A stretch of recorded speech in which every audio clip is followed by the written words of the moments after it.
Hello, everyone. Bobby Suarez here, and welcome to another episode of the Bobby Suarez Show. Today, I have a very special guest. He happens to be in business and in politics. He's the mayor of Miami Lakes, Manny Cid. Welcome to the show. Thank you, Bobby. Appreciate you, man. Thank you for coming out, man. Of course. We've actually been dying to get Manny Cid on here for a while because he's actually right now in the process of you're campaigning to run for Miami-Dade mayor, right? Yep. Mayor of the entire county, going from 33,000 people to a little bit less than 3 million people. Wow. Manny, can we just talk about your journey? You know, how'd you end up getting into politics? Is this something you've always wanted to do since you were a young kid? Or is this something that happened after you became an adult?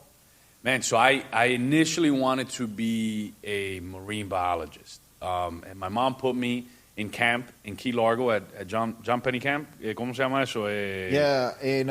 In Key Largo, is it? Is it Key Largo? Yeah, right. In John Penny Camp in Key John Largo. Penny Camp. So my mom put me in John Penny Camp. I was super pumped, hyped. The bottomless glass boat in the summer camp takes us out.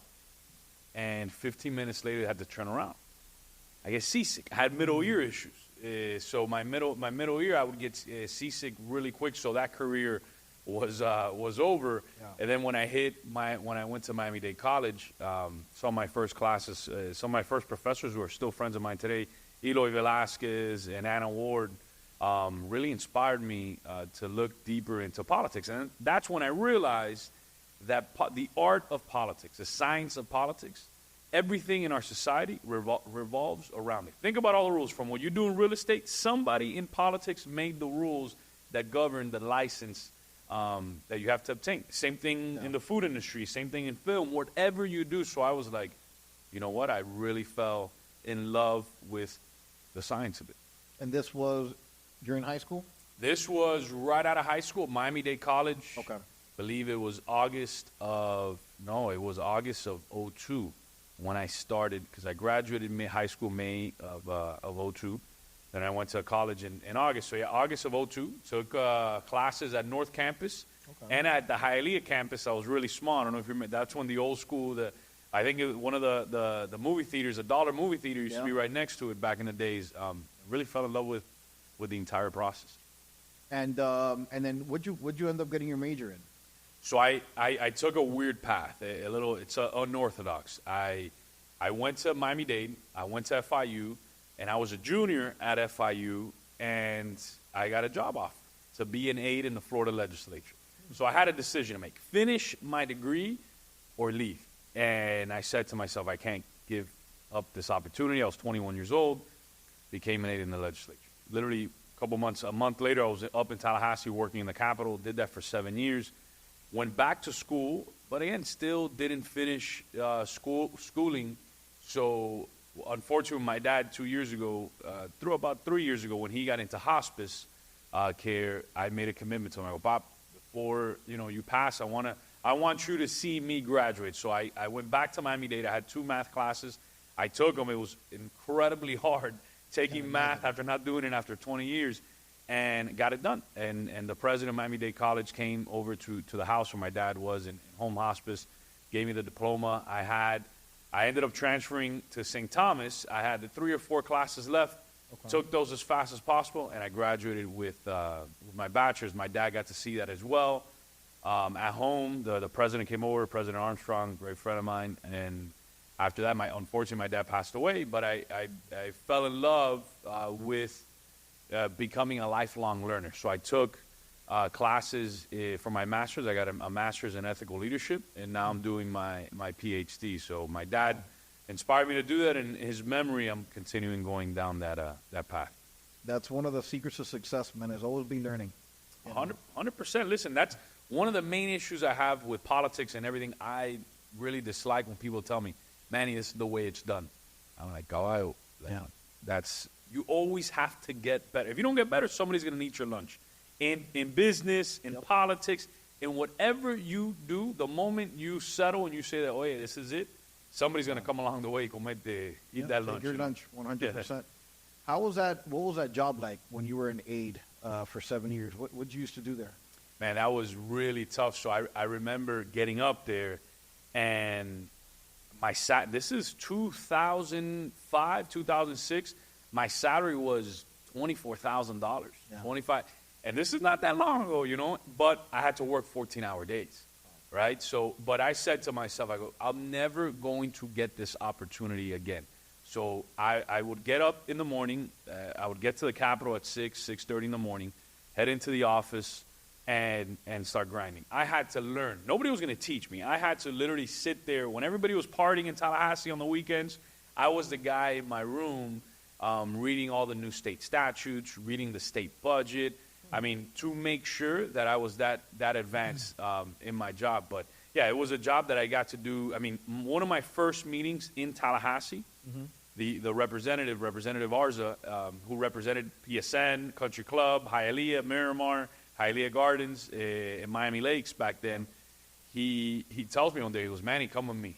All right, I didn't think anything of it. This is my first week up in Tally. It was a meeting in the governor's mansion with Jeb Bush, when Jeb Bush was the governor. It was his last year as governor. Kelly Preston, rest in peace, and John Travolta, and they were talking about film credits, how the state of Florida is lacking film credits and how we're losing out. And I'll never forget me just sitting there and just soaking that in, and I was like, dude, I don't even care if I get paid $0. Yeah. This is about learning and setting yourself up for the future, which I think is a mistake that a lot of kids make today. They're like, I want to make the money first, then do and I'm like, no, man, you gotta sacrifice. And that was 7 days a week. Even on the weekends, I would head into the Capitol. There was nobody else in the Capitol, and I would sit in my office reading and learning and getting better. So I get the people that watch the show a lot are young guys that or women that want to be entrepreneurs. So what you said, man, it's very important to pay your dues at the beginning. Even if you're not getting paid much or getting paid very little, put in that time, do more than what you're expected to do. And not only that, soak it all in. You got to hang out in the governor's mansion, and how was that meeting John Travolta? Like, can you tell us a little bit more about that experience? What are they trying to do? Bring like more Hollywood into Florida? So it was '06, and it was those conversations. The conversations back then were, hey, if we don't start investing in the film industry, other states are going to eat our lunch, right? And Okay. we're seeing that today, right? Hence, back then there was a decision not to fund film credits in Florida, Got it. and really it hasn't happened in a long time. And you're starting to see like Atlanta, a lot of things that are said that they're filmed in Miami, a lot of times they're filmed elsewhere. And I think Griselda, somebody mentioned to me Griselda on Netflix, which was all about Miami, right? Yeah. It wasn't even filmed here, In California, I think. Yeah. scenes. But yeah, it's one of those things that it shows you that if you don't invest in those certain areas, other states, other people are going to eat your lunch. And that's another example of, if you're not on top of your game as a government, a local government, it's very competitive world that we live in. So no, it was an incredible experience. I'll share with you a couple other ones. So after that, I worked for another representative for 6 years. So 7 years total, but and we represented Miami Lakes, again, the same area. I got a call one day. The state back then in the state legislature, they would allow aides to present in committees. It's a big deal. I mean, you're talking about you're presenting in committees that are making decisions that are $33 billion worth of decisions. And I remember one day we had a bill up for FIU. FIU's medical school didn't exist back then, but we were working on it. We were part of the team that helped open up FIU's medical school in the legislature. But my representative had an emergency in Miami, and I was like 23, 24 years old, and he was like, I got to go. And I told him, I go, Rep Gonzalez, you have a very important bill on the floor. He goes, Manny, you got to figure it out. I have an emergency in Miami. You got to figure it out. So I had a decision to make. Either to call the chairman of the committee and tell him, look, I can't do it. I'm nervous. Or suck it up. Figure it out. Nobody knew the issue better than me. Figure it out. And I did that. And I'll never forget going up there, and in my suit, I go to present, hey, I'm here on behalf of Representative Gonzalez. Today, the legislature doesn't allow that anymore. Back then, it was allowed. Yeah. And I was able to present one of the bills in committee that passed, and I was able to go back and forth with representatives from Gainesville that weren't too happy at the time about the bill and fight different amendments that would have affected FIU.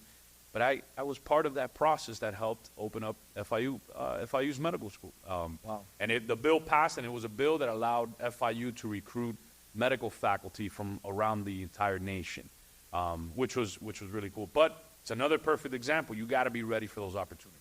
Because if I would have said no, and I would have got nervous, I would have regretted it all these years later. But those are the types of experiences that you do. And at that moment, you're freaking out. You're super nervous. But in hindsight, you're like, that sets you up for future. You got to get out of your comfort zone. 100%. That's where success happens. Well, wait a second. But like you, man, I mean, I got to give you props. But what you do on the marketing side, talking about getting out of your comfort zone, that's a huge bet. But I hear it all the time. Settlebobby.com. You know what I mean? So kudos to you, because I'm sure that decision in itself, not everybody does it in your game, but you doing it, you investing, and I'm sure it's working out now, but it's a big bet. And getting out of that comfort zone. Very, very expensive, and it's definitely very scary at the beginning. I'm like, man, what if this doesn't work out? 100%. But yeah, man. And so, tell me a little bit more. What happened? What'd you end up doing after those 7 years? So we represented a bunch of cities, and I got to see a side of politics that wasn't too good. I saw a lot of people in elected office. Sometimes meant well, sometimes didn't. Were using it to make money or whatever. And I was like, look, I need to be the change that I want to see in my society. I can't sit on the sidelines. I already have the knowledge. Yeah. I have the skill set. I can't sit on the sidelines and just complain about issues. I have to get in and be that change. So 2012, I ran for city council. Everybody thought I was crazy. I ran against a 12-year incumbent. Actually, a big supporter of mine, friend of mine today. Yeah. But back then, we ran against each other, and I was the guy that they were like, there's no way Manny's going to win. I raised about $17,000. And think about it, $17,000 for 15,000 voters. I didn't have enough money. I had to bust my behind. I knocked on 6,000 doors, and I ended up winning 51 to 49. And that was a great journey in itself. I got in. I was in the minority of the city council, meaning that the other side had the big majority, and I was always, everything that I brought up kind of got shot down, but things changed quickly. So mayor at the time gets arrested by the FBI. And this is from the city of Miami. City of Miami Lakes. Mayor at the time, and I was 28, 29 when I got elected. Mayor at the time gets arrested by the FBI. 2 council members were implicated. Nothing, they didn't do anything, so they didn't get in trouble, but they were implicated in the indictment. So nobody knew what was going to happen. So they needed somebody who had the experience. And I didn't even say, they were like, Manny, you're the vice mayor. So I was the youngest vice mayor in Miami Lakes history. I chaired all the tough meetings. Talk about not knowing how God prepares you for things, right? Like those things that I did in the legislature, how it prepared me for that. And I'll never forget that experience. It was a crazy time in Miami Lakes history. Luckily, we've been able to change that. And then when the time to run for mayor came up, I had a decision to make. I could have stayed comfortable. I would have won re-election as a council member unopposed. Mm-hmm. I was doing really good. I was going to win unopposed, have an easy 4 years, or bet on myself, very similar to how you did it, run for mayor. I was running against the founding mayor of the town. I was running against the guy who's currently there, and I ran against the guy that was the interim mayor. And I was that fourth guy. Again, I had no supporters. One of my first event might have had 20 people show up. That was my kickoff. And we ended up working hard. We won by the largest margin in city history, and we raised the most money in city history, outworking everybody. So I knocked on doors every single day. I was genuine. I told people the truth, even if sometimes people didn't like to hear it. But I was very transparent, and it ended up translating really well. And after that, I became the first mayor in Miami Lakes history to win unopposed. But going back to when I first started in 2012, I had an event, and I don't know, this doesn't happen often in politics. I had an event, a fundraising event. And I'm super excited. I get a haircut. Back then I had a little bit more hair, and I'm getting ready, suit and tie. Yeah. And it's on Southwest 8th Street. It was in Cuban Crafters. You know, the huge cigar place. If you ever go by, familiar with it, but humongous. I gotta check it out. And I'm like, man, we're going to have a huge crowd. People are going to show up. Brother, you know how many people showed up to that event? How many? 0. What? It was me and the owner, rest in peace, Al Gumman. Yeah. He passed away. Me and the owner smoking a cigar by ourselves. Nobody showed up. Wow. So that was my first election, so I could have had that affect me and be like, man, this is give it up. I give It's up. not for me. Yeah. It hurt as a human being having nobody show up to your event, and then seeing that going from the candidate and nobody showed up to an event to then translating into not only winning, being the youngest vice mayor, the youngest mayor in city history, being the first mayor to win unopposed, and going through that journey. Those are the tests that God puts in your path. He's like, oh, yeah. This is either you fight through this or not, but yeah, that's the journey in local politics. And what have been some wins or even some challenges you've had as a mayor? Man, wins, I can tell you, we changed the trajectory of the town, right? I lowered taxes to the lowest rate in city history. We've lowered crime utilizing technology to the lowest level in Miami Lakes history, one of the safest communities in Florida. And we took on the bureaucracy, where today Miami Lakes is the model for building departments in Miami-Dade County, where you can get a permit on average in 4 days, right? Wow. We're investing the most infrastructure funds in the city's history since incorporation. I think combined, the first 16 years of the city's history did not reach the level of investment that we have today, not only in the public sector and infrastructure, but also in the private sector. You're seeing a city that's blown up in the right way, right? In terms of major investments, new restaurants, just new businesses coming in every single day, and I think I'm super proud of that. The challenges are always there. Look, you're never going to make everybody happy. About a year ago, we tested in the city, we had one of the highest approval ratings in Florida, right? 85% of our residents were happy with the direction of the city. But you still had 15% equals over 3,000 people. Yeah. So if those 3,000 people are vocal, it makes it seem sometimes that, so that's another lesson for people that want to get involved in public service and business. You're never going to have 100%. I mean, I could have Pope Francis tomorrow come to Miami Lakes, be like, Manny, I'm anointing you a saint, Manny, and I'm never going to have 100%. I think that's in everything in life. Even me putting out content. We're not going to like what I put out sometimes, but there's going to be a good amount of people that are going to like it, and they're going to benefit from it. So definitely I agree with you on that point. And to mention, for those people that are not familiar with Miami Lakes, my office is in Miami Lakes. It's an amazing town, amazing city, great restaurants. So, man, you've done a great job. And as a matter of fact, you have your own restaurant in Miami Lakes, right? I do. The Mayor's Cafe with Danny and Jeff and so the whole crew. How'd you, let's talk a little bit about that, since a lot of people that follow us are also into entrepreneurship. How'd you end up opening a restaurant after being in politics? So the mayor of Pembroke Pines has a restaurant named Mayor's Cafe as well. He's a good friend. Frank Ward is actually retiring this year from politics, and I would eat at Frank's restaurant every Christmas morning for about 3-4 years in a row with my family. And I'll never forget, I tell him one day, I go, Frank, why don't you open one up in Miami Lakes? There's no real breakfast spots there. Everything is either, fast food or Cuban style, this, and there's no real old school eggs Benedict, omelets, French toast kind of spot in Miami Lakes. And he said, Manny, you do it. And he didn't think we were serious. And I've known Jeff. Jeff and I, we were in kindergarten together in the same class. We used to play baseball together. And Danny has been a friend he's a legend in our area, a friend for a long time. And we got together, and 3 guys who had never been in the restaurant industry, and we opened up. We opened up our doors. We were very successful right off the bat.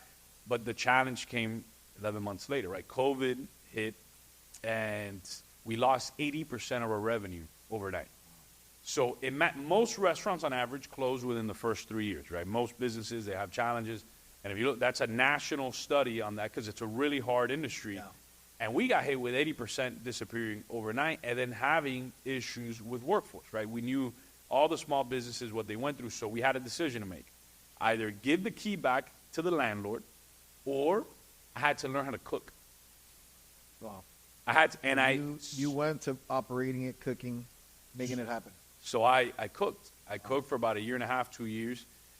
Luckily, the meetings of the city were virtually, so a lot of times I would put up an extra iPad, and I would take off the video part, but I would keep my headphones on when I was flipping pancakes or whatnot, and I would have these conversations with my staff about reopening, about doing all this different stuff. So it also gave me a new awareness, the plight of working people in our county, right? Which is one of the biggest things that we're doing on our campaign, being their voices, because I saw how unfair a lot of the shutdowns were, right? They allowed huge corporations to stay open, right? They had major lobbyists, had deep pockets, so the big corporations stayed open. But the mom and pops, they were disproportionately impacted by these shutdowns, these COVID shutdowns. I mean, it was one of the things unfair. Then that's when I realized as well, the people that were making the decisions on the shutdowns locally, statewide, they had never owned a business themselves. That's a fact. Almost every single politician that ordered shutdowns, right, or bureaucrat had never had their own business. So they didn't understand the consequences of what they were doing. Because the moment you do that, they think money grows from a tree, because in government, to a lot of them, money does grow from a tree. Because every time they have an issue, they raise taxes on people, they see people's homes as debit cards, but they don't understand what the working class or small business owners, what we go through on a daily basis, because there's very few of us in elected office. Got it. So now you're running for Miami-Dade County mayor. What made you want to make that shift? Man, this is the most important election in our generation's history. And I know politicians say that all the time, but if you analyze it, I mean, this election, for the first time in 60 years, we're going to have an elected sheriff, right, on a partisan basis. We're going to have an elected supervisor of an election on a partisan basis, tax collector, property appraiser, clerk of courts, but on a partisan basis. And the county mayor's position is going to decide if either the dream of working people survives here in Dade County, or if we turn into what the current administration wants to turn it into, a New York, a Los Angeles style, where the middle class pretty much doesn't exist. The middle class in Los Angeles and New York don't own their own properties, they don't own their own businesses. It's very different than what we're used to here in Dade County, the dream of our families, right? Come here, pinch pennies, buy your little home, put your kids in a good school, see them off to college, see them stay in the community, but that dream is leaving. If you look, FIU just released a study. The county lost 137,000 residents last year. 107 came in from the internationally, 1,000 people, but we lost net 30,000 people. The amount of people that are meeting on a weekly basis that are like us, that grew up here, that were born here, that are moving to Central Florida, they're moving to Georgia, Tennessee, South Carolina, North Carolina, Texas. I had a student of mine pick up one weekend. His parents, I think they saw one of those Instagram ads where, hey, you could buy a mansion for $300,000.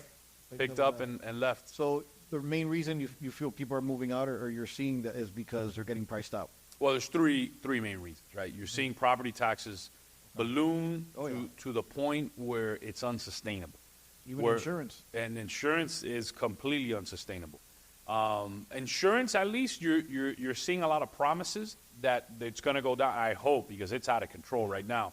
But the property taxes are ballooning to a point where county government, the growth has grown so fast, they added an extra 800 positions this year, that they're trying to justify ways not to lower taxes, but it continued to increase it. They're already talking about increasing garbage fees by another $100 next year. Wow. They're already talking about increasing taxes in unincorporated Miami-Dade County, which is the largest city, right? It's 1 million people that live in unincorporated Dade by a huge percentage again. But it's completely unsustainable. Taxes, the transportation issues we're having in the county, they just eliminated thousands of bus routes that impacted working people. You had all these bureaucrats and administration that made all these changes. I personally don't have the need to ride the bus, but I do know a lot of people, and I rode the bus recently from Miami Lakes to downtown and downtown back, and the amount of people, hundreds, who spoke to me and told me, Manny, it's ruined my life. The changes that they made, it ruined what they have done. It's immoral. They ruined people's lives to the point where I met people who lost their jobs. I met older folks who now have to walk an extra mile or two to get to the closest bus route. I mean, and then the third is affordability in general, right? When you're talking about on the housing side, the county really hasn't built affordable housing for our seniors. They haven't built affordable housing for the working class, which provides a lot of our services here in the county. So you're starting to see a huge pool of talent leave our county. But those really are the three main drivers. And transportation also includes, traffic congestion on the highways. I mean, I met a guy the other day. I knocked on a door in Homestead, literally right bordering the Redland. And the guy opens the door. He goes, "Hey, you're Manny Cid." I go, "Hey, how are you?" Yeah. He goes, "I work in Miami Lakes." Really? I'm like, "What?" And he says, "Manny, I drive 2 hours there and sometimes an hour and a half, 2 hours back." And he goes, "This is the only place that I can afford it." He goes, "In Miami-Dade County, but just to let you know, we're moving to Central Florida in a couple months." And I was shocked. Again, these are kids like us that grew up here. But I'll tell you, those drivers, affordability, taxes, and transportation, those are the three main drivers why people, if you can't get to work on time, right? If you can't afford to pay your mortgage because of the taxes continue to rise so fast, if your rent's going up, if there's no affordable options, I mean, what option do people have besides leaving? And it's really sad. And what changes are you looking to make if you were elected mayor? Look, day one, I already made a commitment that we'll do what we did in Miami Lakes. Miami Lakes was the only city in Dade County this year that rolled back property taxes. 100%. It was a complete rollback where the property appraiser called me and goes, "Manny, ¿qué está pasando? ¿Cómo tú hiciste eso?" And I go, "Pedro, it's easy. Cuando las vacas estaban tan gordas, when the cows, that saying in Spanish, nobody wants to cut because they say they have to reinvest. They say they have to raise salaries and pensions. And cuando las vacas están flacas, they never want to cut either because they say it's going to cut into core services." And I was like, wait a second. This is the year. How many more years are we going to dig into people's pockets to justify the stuff? This is the year to do a complete rollback of property taxes in Miami Lakes. So I already made a commitment that my first budget as mayor of the county will have a complete rollback of property taxes. Not 1%, not 2%, not 3%, a complete 10%. Because it's the right thing to do. And then the other thing we're talking about is on non-homesteaded properties, that 10% cap that exists now, seeing we can lower it to a 5%. Because what people don't understand, and again, this is why bureaucrats, some of them have never owned businesses or properties or rental properties. Yeah. If they raise your taxes on a rental property, who pays for it ultimately? It gets passed on to the tenant at the end of the day. I mean, the landlord pays for it, but then they're going to increase rent. Because you still have to maintain the property. You got to pay insurance.